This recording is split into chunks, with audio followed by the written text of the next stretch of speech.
Do you also want a good commerce teacher? Do you want to be an expert in all subjects of commerce? If yes, then your search ends here. DV Commerce Classes has a best teaching experience. Download our apps from Play Store and get started learning with us. For more details, call us on 9122397597 or visit our website. Thank you. Hello everyone, welcome back to DV commerce classes. आज का इस class में हम लोग common size balance sheet देखेंगे। पिछला class में हम लोगों ने क्वेश्चन नंबर 6 तक common size income statement complete कर चुके थे। कॉमन साइज इनकम स्टेटमेंट कहने का मतलब common size profit and loss account, ठीक है। तो आज का क्लास में हम लोग जो है कॉमन साइज बैलेंस शीट देखने वाले हैं। यह क्लास वैसे स्टूडेंट्स के लिए यूज़फुल होने वाले हैं जिन्हें 2023 में क्लास 12th का एग्ज़ाम देना है। वह स्टूडेंट चाहे बिहार बोर्ड से बिलोंग करे, झारखंड बोर्ड से बिलोंग करे, या तो फिर यूपी बोर्ड से बिलोंग करे, या फिर कोई सीबीएसई से भी बिलोंग कर सकते हैं। यह क्लासेस वैसे स्टूडेंट्स के लिए भी यूज़फुल होने वाले हैं जो फ़िलहाल में अभी सीए, सीएस या सीएमए कर रहे हैं फाउंडेशन, ठीक है। तो चलो हम लोग जो है कॉमन साइज बैलेंस शीट देखेंगे। तो बाबू सबसे पहले यह जान लो कि कॉमन साइज बैलेंस शीट का फॉर्मेट जो है हुबहू वही होंगे जो आपका common size profit and loss account का होते थे, ठीक है। या फिर आप चाहो तो देखो बैलेंस शीट तो आपका ये फॉर्मेट में होता है कि नहीं। बैलेंस शीट आपका ये फॉर्मेट में होता है कि नहीं। इधर आप क्या लिखते हो, लायबिलिटी लिखते हो, और इधर क्या लिखते हो, आप असेट लिखते हो, है ना। तो इसमें आपको क्या करना है, जो बैलेंस शीट में जो है इस फॉर्म में आपको जो है सबसे पहले ऊपर लायबिलिटी लिखना है, उसके बाद नीचे फिर आपको असेट लिखना है। आई बात समझ में। चलो अब हम लोग पहले देखेंगे कॉमन साइज बैलेंस शीट होता क्या है। तो कहता है कि यह एक नॉर्मल सा बैलेंस शीट ही होता है। जिस तरह से आप लोग बैलेंस शीट देखते हो उस तरह के ऐसे भी बैलेंस शीट होते हैं, है कि नहीं। तो अब यह नॉर्मल बैलेंस शीट होता है जिसमें क्या किया जाता है, दो फिगर्स होते हैं, है ना। 2 साल का होंगे तो 2 फिगर्स होंगे, एक पिछला साल और एक करेंट ईयर का। और 2 टाइप्स भी होंगे, एक लायबिलिटी टाइप्स होंगे और एक असेट टाइप्स होंगे। तो दोनों के बीच में कंपेयर करने के लिए जो होता है हम लोग क्या बनाते हैं, कॉमन साइज बैलेंस शीट बनाते हैं। आई बात समझ में। अब दोनों को कंपेयर करना है तो इसमें भी आपको कुछ बातों पर ध्यान देना पड़ेगा, ठीक है। जैसे कि हम लोग पिछला क्लास में यानी कि कॉमन साइज इनकम स्टेटमेंट में देखते थे तो बेस लिया जाता था, इसमें भी बेस लिया जाएगा।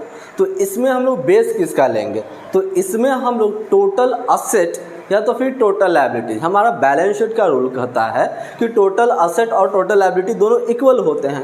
तो आप जो टोटल होंगे ना उसको बेस लोगे, यानी कि इसमें आपको परसेंटेज के रूप में कन्वर्जन जो करना है उसके लिए आपको फॉर्मूला की रिक्वायरमेंट जो होंगे वो क्या हो जाएगा, कॉमन साइज आपका बैलेंस शीट के इक्वल टू क्या हो जाएगा। आप ईच आइटम, ठीक है, हर आइटम को ले लेना। Each item of asset, A for asset मैं लिख दे रहा हूँ, और एल फॉर लायबिलिटी। असेट या लायबिलिटी का हर आइटम्स को, वह चाहे आपका करेंट असेट हो, करेंट लायबिलिटी हो, नन करेंट असेट हो, नन करेंट लायबिलिटी हो, कैपिटल रिजर्व हो, जनरल रिजर्व हो, कैपिटल फंड हो, जो भी हो, आप सभी को हर आइटम को ले लोगे और उसको डिवाइड कर दोगे आप जो है टोटल असेट, ठीक है, टोटल असेट से, या तो फिर अगर लायबिलिटी की केस था तो टोटल लायबिलिटी से। आई बात समझ में। मल्टीप्लाइड बाई, चूंकि आपको परसेंटेज निकालना है तो 100 से मल्टीप्लाई भी करना है। It means each item of asset and liability multiplied by 100 divided by total asset या तो फिर टोटल लायबिलिटी। आई बात समझ में। तो चलो हम लोग पिछला क्लास में जो थे क्वेश्चन नंबर 6 तक कंप्लीट कर लिए थे। अब हम लोग जो है इस क्लास में क्वेश्चन नंबर 7 से कंप्लीट करेंगे, ठीक है। क्वेश्चन नंबर 7 में हमारा क्या कहता है सो देख लेते हैं। उससे पहले थोड़ा सा इसे रब कर ले रहा है। चलो क्वेश्चन नंबर 7 है तो यहाँ पर थोड़ा सा लिख दो क्वेश्चन नंबर 7। क्वेश्चन नंबर 7 में देखो क्या कहता है, from the following balance sheet of Brajmohan limited. Brajmohan limited का बैलेंस शीट दिया गया है, ठीक है, इन द कॉन्वेंशियल फॉर्म में दिया गया है, ठीक है। You are required to prepare common size balance sheet for the purpose of vertical analysis. देखो आपको एक चीज़ मालूम होगा कि हम लोग जो होते हैं कॉमन साइज स्टेटमेंट जो होता है उसको वर्टिकल एनालिसिस भी कहा जाता है। वर्टिकल का फॉर्मेट यही होते हैं, इसीलिए इसको हम लोग यही फॉर्म में लिखेंगे। कुछ बच्चे कहेंगे सर बैलेंस शीट को तो आप ये फॉर्मेट में भी लिख सकते हो ना, यहाँ पर इसका परसेंटेज डाल देंगे और इधर से भी एक और कॉलम बना देंगे, यहाँ पर इसका परसेंटेज डाल देंगे, है ना। तो ये जो है आपका हॉरिजॉन्टल हो जाएंगे, लेकिन यह जो है आपका वर्टिकल में होता है, रूप में होता है, इसीलिए जो है आपको यही फॉर्मेट अपनाना पड़ेगा। आई बात समझ में? हालांकि वो वाला फॉर्मेट ज़्यादा आसान हो जाता है। अब चलो इसके बारे में हम लोग देखते हैं कब बनाना है। आपका जो है कौन साल बनाना है? 31 दिसंबर 2020। तो यहाँ पर आप लिख दो 31 दिसंबर 2020 फॉर 31 दिसंबर 2020। ठीक है, चलते हैं। अच्छा, आपके बुक में एक ही साल का फिगर दिया है, मैंने 2 साल का फिगर ले रखा था, है ना, मैंने 2 साल का फिगर ले रखा था। तो एक काम मैं कर देता हूँ, ये इधर से इसे रब कर दे रहा हूँ, क्योंकि आपका जो है एक ही साल का फिगर दिया गया है। ठीक है, और इसी में हम थोड़ा सा इसको मॉडिफाई कर देते हैं। ये अमाउंट के लिए हो गए और ये परसेंटेज के लिए हो गए। 2020 है तो यहाँ पर हम लोग लिख देंगे 2020 का परसेंटेज। ठीक है, देखो बहुत हल्का है। मैं एक सवाल बताने वाला हूँ, इसके बाद आपको खुद बनाना पड़ेगा, कुछ नहीं करना है। एग्जैक्टली जो आपके बुक में जो सवाल दिया हुआ है ना, उस सवाल को पहले छाप दो। ठीक है, तो देखो सवाल को कैसे छापोगे। सबसे पहले आपका क्या है? इक्विटी एंड लायबिलिटी है ना। तो ये क्या होता है? लायबिलिटी होता है। तो चलो यहाँ पर हम लोग लिख देते हैं इक्विटी एंड लायबिलिटी। ये हेडिंग है, इसके अंदर बहुत सारे आइटम्स हैं, जैसे कि देख लेते हैं। तो शेयर कैपिटल है, सबसे पहले ए नंबर में है शेयर कैपिटल। तो हम लोग यहाँ पर लिख देंगे शेयर कैपिटल। देखो तो शेयर कैपिटल कितना दिया गया है? 1,75,000। तो इसमें हम लोग लिख देंगे 1,75,000। ठीक है, सॉरी 1,75,000। आगे फिर देखो reserve and surplus. Reserve and surplus number 2 में रिजर्व एंड सरप्लस। देखो बच्चों, मैं आप सभी से एक छोटा सा रिक्वेस्ट करूंगा कि जब भी आप इसको बनाओगे, इस बैलेंस शीट को, तो आप ऐसे ही फॉर्मेट में बनाओगे, यानी कि एक हेडिंग डाल देना। जैसे कि मैंने क्या डाला है, ये दोनों के लिए इक्विटी एंड लायबिलिटी। इससे क्या होगा, आप समझ जाओगे, बार बार बनाते बनाते आपको समझ में आएगा कि रिजर्व एंड सरप्लस किसके अंदर आता है, इक्विटी एंड लायबिलिटी के अंदर आता है। आई बात समझ में? कितना रुपया है? 90,000 रुपये। तो चलो मैंने यहाँ पर लिख दिया 90,000 रुपये। ठीक है, आगे बढ़ते हैं। उसके बाद फिर है आपका नॉन करेंट लायबिलिटी। तो चलो ये आपका सेकेंड नंबर पे है नॉन करेंट लायबिलिटी। तो मैं यहाँ पर लिख देता हूँ नॉन करेंट लायबिलिटी। ठीक है, मैं अभी कुछ बना नहीं रहा हूँ, आपका सवाल को मैं छाप दे रहा हूँ। नॉन करेंट लायबिलिटी देखो कितना दिया गया है। नॉन करेंट लायबिलिटी में लॉन्ग टर्म बोरोइंग। ठीक है, इसके अंदर क्या होता है?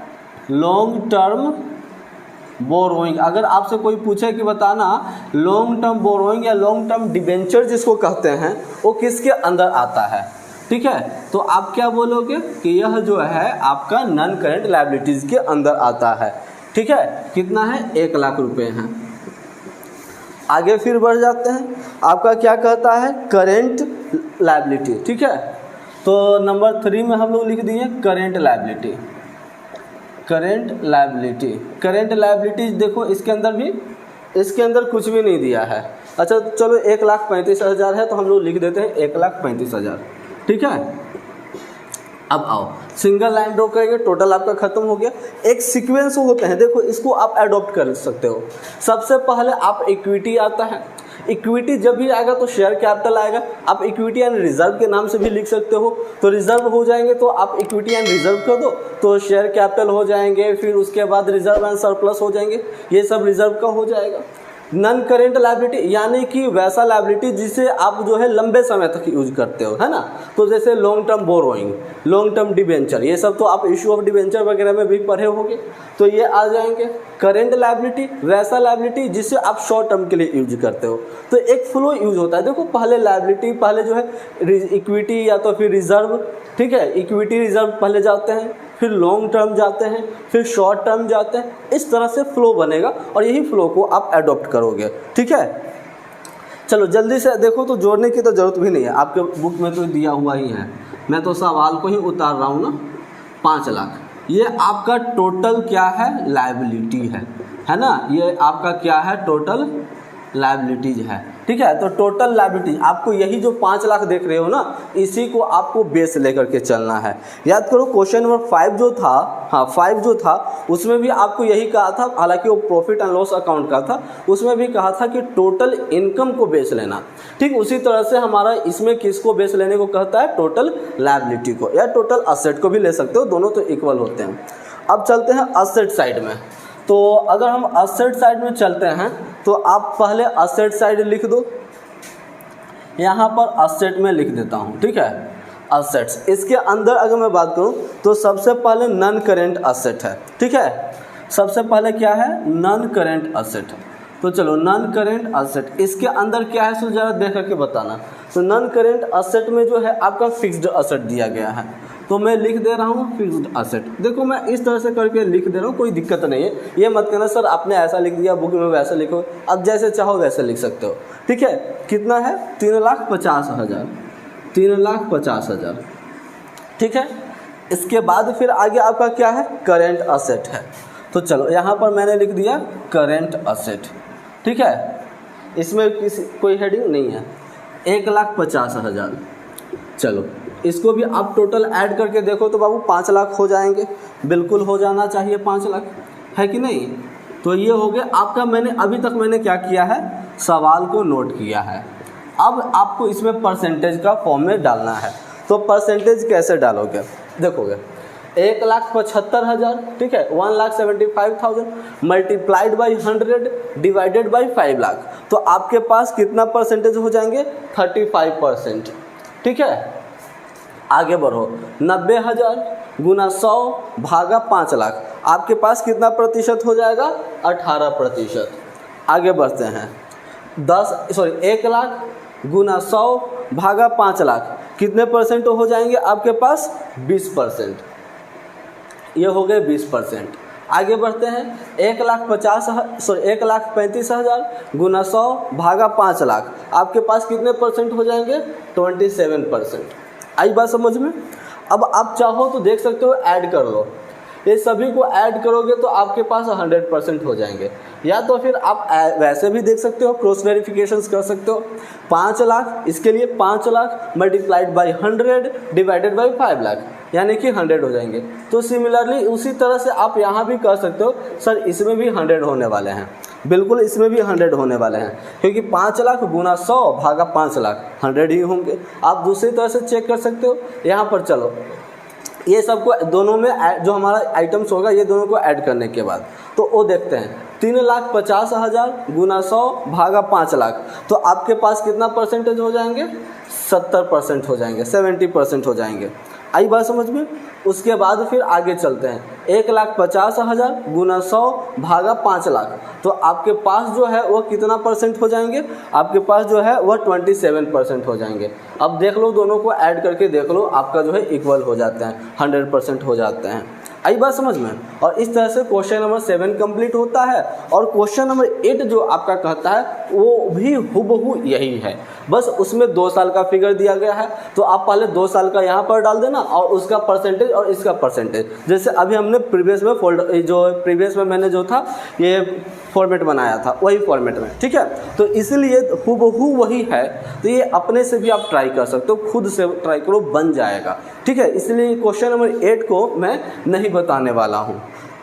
ठीक है, अब हम लोग देखेंगे आगे क्वेश्चन नंबर 7 हो गए, 8 भी हो गए, 9 को भी क्यों ना 9 को बता दूं, तो चलो 9 को मैं बता देता हूं। नहीं बताने के पीछे वह यह कारण है, देखो 9 बताने के पीछे यह कारण है क्योंकि यहाँ पर आपका कुछ असेट्स और कुछ लायबिलिटीज जो है मिक्स किए हुए हैं। तो आपको सबसे पहले क्या करना पड़ेगा, असेट्स एंड लायबिलिटी को एक कैटेगरी में डालना पड़ेगा। इसके पहले जो क्वेश्चन थे, क्वेश्चन नंबर 8 जो थे, उसमें असेट्स एंड लायबिलिटी को भी ऑलरेडी एकदम कैटेगराइज करके दिया गया था, इसलिए मैंने छोड़ दिया। यहाँ पर आपको सब मिक्स है, तो आपको क्या करना पड़ेगा, पहले आइडेंटिफाई करना पड़ेगा। तो चलो मैं क्या कर देता हूँ, इसी कॉलम में मैं एडजस्ट कर लूँगा, इसलिए पहले का जो हमारा फिगर है उसको हम क्लियर कर दे रहे हैं।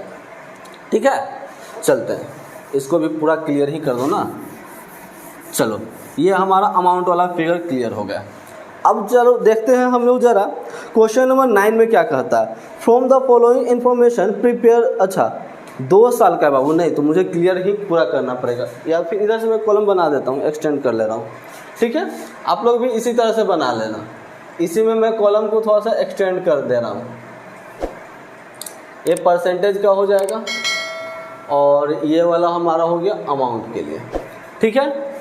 अब कब कब का दिया गया है, from the following information prepare common size balance sheet, 19 और 20 का है, तो ये हमारा फिगर चला जाएगा 2019 और ये 20, ये हो जाएगा 2019 और ये हो जाएगा 20। आई बात समझ में? चलो इसको थोड़ा सा अच्छा सा कर दे रहे हैं, ये हो गया। अब देखो क्या कहता है, फिक्स्ड असेट, पहले आपको लायबिलिटी आइडेंटिफाई करना, तो लायबिलिटी आइडेंटिफाई करोगे तो सबसे पहले लायबिलिटी के अंदर क्या डालोगे, इक्विटी एंड लायबिलिटी, ये हेडिंग बनाओगे। उसके अंदर अब देखते हैं हमारे पास शेयर कैपिटल और रिजर्व होते थे। देखो तो शेयर कैपिटल दिया हुआ है 1 2 3 4, चौथा नंबर पे देखो इक्विटी शेयर कैपिटल दिया हुआ है, तो चलो मैं नहीं मिटाया, उससे मुझे फायदे हो गए, ठीक है। तो शेयर कैपिटल कितना रुपया दिया हुआ है, देखो तो ज़रा, आपका जो है शेयर कैपिटल जो है 3 लाख और 5,20,000 है, तो यहाँ पर मैं लिख दे रहा हूँ 3 लाख, ठीक है, और 5,20,000। अभी जहाँ तक मैं बात करूँ तो आपको परसेंटेज, तो आप चाहोगे तो आप अभी परसेंटेज नहीं निकालना, ठीक है, अभी परसेंटेज नहीं निकालना, क्योंकि आपको टोटल असेट ना ही टोटल लायबिलिटी कुछ भी नहीं मालूम है, तो पहले टोटल निकालना पड़ेगा आपको। आई बात समझ में? ये मैं कौन सा क्वेश्चन बता रहा हूँ, 9 नंबर। देखते हैं क्या कहता है। इसके बाद हमारा देखना है रिजर्व एंड सरप्लस। देखो तो बिल्कुल रिजर्व एंड सरप्लस 1,25,000 और 1,36,000 है ना, 1,25,000 और 1,36,000। चलो उसके बाद फिर हमारा नॉन करेंट लायबिलिटी।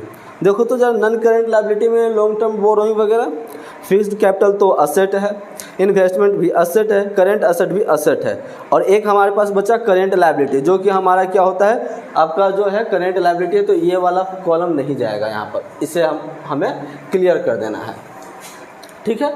ये हमने इसे क्लियर कर दिया, और ये हमारा कौन सा नंबर हो जाएगा, नंबर 2 हो जाएंगे। देखो करेंट लायबिलिटी आपका दिया हुआ है, करेंट लायबिलिटी कितना दिया हुआ है, सो देखो कहता है आपका 75,000 और 1,44,000, 75,000 और 1,44,000। चलोगे अब आपका जो है लायबिलिटी का आइटम्स दे दिए गए हैं, तो अब आप क्या कर सकते हो, लायबिलिटी को टोटल ऐड कर लो, ठीक है। देखते हैं 3 लाख, 1,25,000 और 75,000 को जोड़ोगे तो आपके पास जो है वह कितने हो जाएंगे, आपके पास जो है 5 लाख रुपए हो जाएंगे। कितना हो जाएगा, 5 लाख। तो अब आपको जो है बेस मालूम चल गया, बेस मालूम चला टोटल, ठीक है। अब आते हैं इसके लिए भी देख लो ज़रा, इसके लिए भी देख लेते हैं। 5,20,000, 1,36,000 और 1,44,000, तो इसके लिए आपके पास हो जाएंगे जब जोड़ोगे तो 8 लाख, यानी कि बेस अब आपको मालूम चल गया। अब आप परसेंटेज के रूप में कन्वर्ट कर सकते हो, तो चलो परसेंटेज के रूप में कैसे कन्वर्जन्स करोगे। 3 lakh multiplied by 100 divided by 5 lakh, तो आपके पास कितने परसेंट हो जाएंगे, 60%। पहले मैं 2019 का और 2020 दोनों को एक साथ लेके चलता हूँ।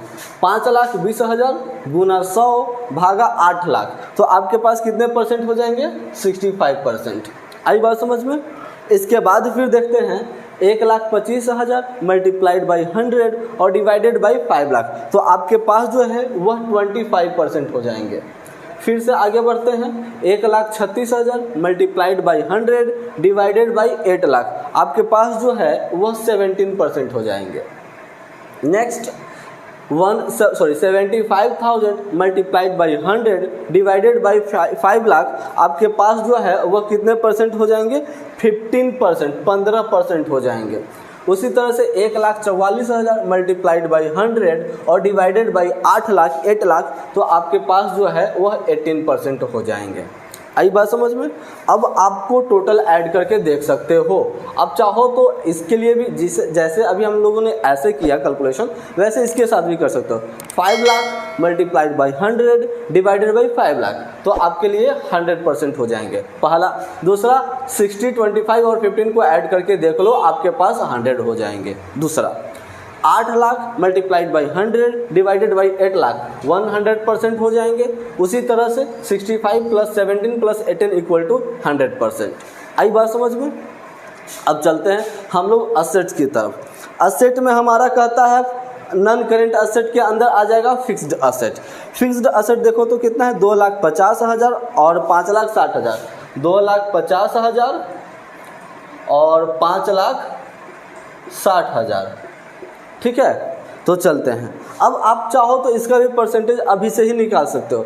2.5 lakh multiplied by 100 divided by 5 lakh, तो आपके पास जो है 50% हो जाएंगे, ठीक है। क्यों मैं इस पे निकाल रहा हूँ, टोटल असेट पे तो मुझे निकालना चाहिए था ना। तो कहोगे सर टोटल असेट और टोटल लायबिलिटी दोनों तो इक्वल होते हैं, इसलिए मैं इस पे भी निकाल सकता हूँ, कोई दिक्कत नहीं है।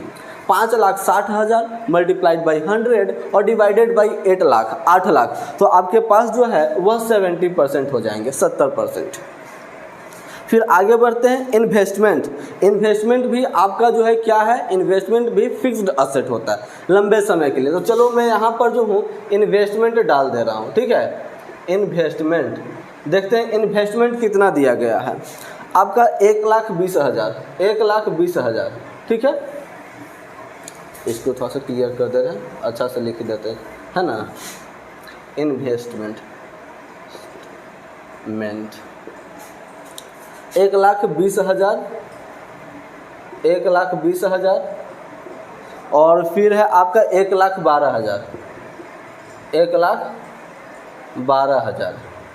अब चलते हैं परसेंटेज के रूप में, तो 1,20,000 मल्टीप्लाइड बाई 100 और डिवाइडेड बाई 5 लाख, आपके पास जो है वह 24% हो जाएंगे, ठीक है। उसी तरह से 1,12,000 मल्टीप्लाइड बाई 100 और डिवाइडेड बाई 1,12,000 बाई 8 लाख, तो आपके पास जो है वह 14% हो जाएंगे, ठीक है। अब आते हैं उसके बाद हमारा जो है देखो करेंट असेट दिया हुआ है, तो यहाँ पर हम लोग लिख देते हैं करेंट असेट। करेंट असेट, तो करेंट असेट में क्या क्या दिया गया है, हमारा जो है 1,30,000 है, 1,30,000 और फिर है आपका 1,28,000 1,28,000। चलो इसका परसेंटेज देखते हैं, तो 1,30,000 मल्टीप्लाइड बाई 100 और डिवाइडेड बाई आपका हो जाएगा 5 लाख, तो आपके पास जो है वह 26% हो जाएंगे। सिमिलरली 1,28,000 यानी कि 1,28,000 multiplied by 100 divided by 8 lakh, आपके पास जो है वह 16% हो जाएंगे, ठीक है। अब आपका असेट दिया हुआ खत्म हो गया, तो सिंगल लाइन दोनों साइड ड्रॉ कर दोगे, क्या लिख दोगे, टोटल असेट। अब टोटल असेट की अगर बात करते हैं तो देखो 2,50,000 1,20,000 और 1,30,000 जोड़ोगे तो आपके पास कितने हो जाएंगे, 5 लाख। उसी तरह से 5,60,000 1,12,000 1,28,000 जोड़ोगे तो कितना हो जाएगा, 8 लाख। अब परसेंटेज की अगर मैं बात करूं तो आपके पास जो है 5 lakh multiplied by 100 divided by 100 कितना, डिवाइडेड बाई 5 लाख कितना हो जाएगा आपका, 100% हो जाएगा। दूसरी तरफ से आप ऐसे भी चेक कर सकते हो, 50 + 24 + 26 इक्वल टू 100। दूसरा 8 lakh multiplied by 100 divided by 8 lakh, तो कितना हो जाएगा, 100%। दूसरा उपाय कैसे है आपका, 70 + 14 + 16 इज इक्वल टू 100। और इस तरह से क्वेश्चन नंबर 9 जो है वो भी कंप्लीट हो जाता है। एंड आई होप कि क्वेश्चन नंबर 9 में आपको जो है किसी भी प्रकार का कोई इशू नहीं होंगे। चलो अब हम लोग चलते हैं क्वेश्चन नंबर 10 की तरफ। क्वेश्चन नंबर 10 में हमारा कहता है prepare a common size balance sheet and comment on financial position of X limited and Y limited. The balance sheet of X limited and Y limited as on 31 March 2020 are as ahead. कहता है कि दो company का आपको balance sheet दिया गया है, एक एक्स लिमिटेड का और एक वाई लिमिटेड का। अब आपको जो है दोनों का बैलेंस शीट में कॉमन सिमिलरिटी निकालना है और उसके बाद आपको कमेंट करना है। तो ये फेसबुक इंस्टाग्राम वाला कमेंट नहीं करना है, मतलब कि आपको एक्सप्लेन करना है कि कहाँ पर अपने को क्या दिख रहा है। आई बात समझ में, तो वो चलते हैं। आपका जो है बैलेंस शीट दिया गया है, तो सबसे पहले बाबू आप क्या करो, बैलेंस शीट को उतार लोगे। ठीक है, तो चलो हम जो है इस बार बैलेंस शीट को एकदम सिंपलेस्ट फॉर्म में लिखेंगे, ना ही इक्विटी एंड कैपिटल लिखेंगे, ना ही हम लोग लॉन्ग टर्म लिखेंगे, डायरेक्ट हम लोग लिखने चल रहे हैं। ठीक है, तो सबसे पहले हम लोग शेयर कैपिटल लिखेंगे। लेकिन आप लोग ऐसे मत करना, अगर आप ऐसा गलत नहीं है, ऐसा हम इसको गलत नहीं कर सकते, लेकिन अगर आप बार बार सभी की हेडिंग के अंदर लिखोगे ना, तो आपको जो है ना बार बार याद हो जाएगा लिखते लिखते। आई बात समझ में? तो आप लोग प्रयास करना कि हेडिंग के अंदर डालना। तो देखते हैं शेयर कैपिटल आपका कितना है, 9,60,000 और 12 लाख। 9,60,000 और 12 लाख। चलो अगर परसेंटेज की मैं बात करूं तो आपका चूंकि ऑलरेडी टोटल लायबिलिटी दिया हुआ है, तो आप बता सकते हो 9,60,000 मल्टीप्लाइड बाई 100 और डिवाइडेड बाई कितना है, 24 लाख। ठीक है, तो आपके पास जो है वह 40% हो जाएंगे। कितने परसेंट हो जाएंगे, 40%। उसी तरह से अगर मैं बात करूं तो 12 लाख मल्टीप्लाइड बाई 100 और डिवाइडेड बाई आपका हो जाएगा कितना, 30 लाख। तो आपके पास जो है इसके लिए भी 40% हो जाएंगे। ठीक है, 40%। आगे फिर क्या है आपका, रिजर्व एंड सरप्लस। तो यहाँ पर हम लोग लिख दे रहे हैं रिजर्व एंड सरप्लस। ये सब किसके अंदर आता है, कैपिटल, शेयर कैपिटल हो गया। रिजर्व एंड सरप्लस किसके अंदर आएगा, तो इक्विटी एंड लायबिलिटी के अंदर आता है। ठीक है, कितना है आपका दिया हुआ, 2,40,000। तो यहाँ पर हम लोग लिख देंगे 2,40,000। उसके बाद वाई लिमिटेड का कितना है, तो देखोगे 10 लाख, सॉरी 3 लाख है। तो यहाँ पर हम लोग लिख देंगे 3 लाख। अगर परसेंटेज की मैं बात करूँ तो 2,40,000 गुना 100 और भागा कितना मैंने बोला था, 24 लाख। तो आपके पास कितना हो जाएगा, 10%। ठीक है, तो ये हो जाएंगे 10%। आगे बढ़ो, 3 लाख गुना 100 भागा आपका जो था 30 लाख, तो आपके पास कितने परसेंट हो जाएंगे, 10%, सॉरी 10%। तो इसके लिए भी हो गए 10%। ठीक है, आगे बढ़ते हैं। तो आपका नॉन करेंट लायबिलिटी दिया गया है। नंबर 2 में आपका जो है नॉन करेंट लायबिलिटी है। ठीक है, नॉन करेंट लायबिलिटी देखते हैं, नॉन करेंट लायबिलिटीज में कितना दिया गया है, तो 7,20,000। ठीक है, तो 7,20,000 और फिर कितना दिया गया है, 12 लाख। तो यहाँ पर हो जाएगा हमारा 12 लाख। अब परसेंटेज निकालो, तो 7,20,000 गुना 100 और भागा जो था 24 लाख, तो आपके पास जो है वह कितने प्रतिशत हो जाएंगे, 30%, 30%। आगे फिर बढ़ते हैं, तो 12 लाख मल्टीप्लाइड बाई 100 और डिवाइडेड बाई इसके लिए जो था 30 लाख था, तो इसके लिए आपके पास कितना परसेंट हो जाएंगे, 40%, 40%। आई बात समझ में? अब ये मत कहना सर इधर तो आपका ये और ये दोनों अलग अलग जा रहा है, वो मत रखना। जैसे कि आप कहोगे 40-40, 10-10, यहाँ 30 फिर 40, उसे मैंने नहीं रखते हैं। टोटल लायबिलिटी जो है 100 हो जाना चाहिए दोनों का। ठीक है, आगे बढ़ते हैं। नॉन करेंट लायबिलिटी के बाद फिर है करेंट लायबिलिटी। तो करेंट लायबिलिटी यहाँ पर तीसरा नंबर पे, तो हो गया हमारा करेंट लायबिलिटीज। ठीक है, तो करेंट लायबिलिटीज कितना दिया गया है, तो 4,80,000 और 3 लाख। 4,80,000 और 3 लाख। ठीक है, अब चलते हैं, इसको हम लोग परसेंटेज के फॉर्म में कन्वर्ट करेंगे। तो 4,80,000 मल्टीप्लाइड बाई 100 और डिवाइडेड बाई 24 लाख थे, तो आपके पास जो है वह कितना परसेंट हो जाएंगे, 20% हो जाएंगे। ठीक है, अब उसी तरह से हम आगे बढ़ते हैं। 3 lakh multiplied by 100 divided by 30 lakh, 30 lakh total था, तो आपके पास इसके लिए हो जाएगा 10%। ठीक है, अब देखो इक्वल हो रहे हैं कि नहीं हो रहे हैं। ठीक है, अब आपका तो कंप्लीट हो गए, एक सिंगल लाइन ड्रॉ कर दोगे और यहाँ पर लिख देना है टोटल लायबिलिटी। ठीक है, क्या लिख देना है, टोटल लायबिलिटी। जोड़ोगे तो इसका कितना हुआ था, 24 लाख मैंने बताया था, है ना, और इसका कितना था, सॉरी इसके लिए 30 लाख, तो ये हो गए 30 लाख। परसेंटेज की अगर मैं बात करूँ तो कितना परसेंट, दोनों हो जाएगा 100%। आप ऐड करके देख लो, 40, 10, 30, 20, 100 हो जाएंगे। 40, 10, 40, 10, 100 हो जाएंगे। आप वैसे भी कर सकते हो, 24 लाख गुना 100 भागा 24 लाख, 100%। 30 लाख गुना 100 भागा 30 लाख, 100%। ठीक है, अब चलते हैं असेट्स की साइड। तो असेट में हम लोग देखते हैं सबसे पहले जो है आपका जो है नॉन करेंट असेट दिया हुआ है, तो नॉन करेंट असेट लिखेंगे, ठीक है। तो नॉन करेंट असेट कितना दिया गया, नॉन करेंट असेट के अंदर देखोगे तो आपका दिया है 15 लाख, तो हमने यहाँ पर लिख दिया 15 लाख, ठीक है।